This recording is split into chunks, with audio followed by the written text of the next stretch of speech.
So yun na nga, dahil naboryong ang nanay ko, nag-request na naman kay tatay na bumili na naman ng bagong gas.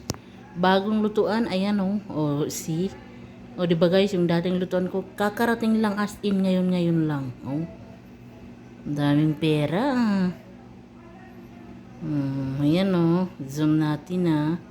O, diba, sa mga nakakilala sa aking lutuan, nandun na sa labas, pero hindi siya ibibigay. Ano lang yan, ipapalinis ni tatay din. Anohan ko dito.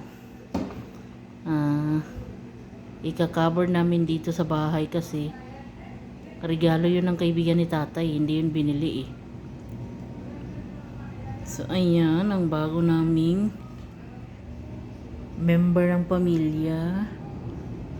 O diba, asa to binili?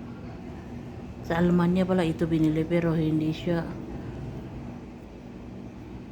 ano guys, ang pangalan niya X-Sphere. X-Sphere ang brand niya. So hindi siya masyado familiar sa akin yung brand.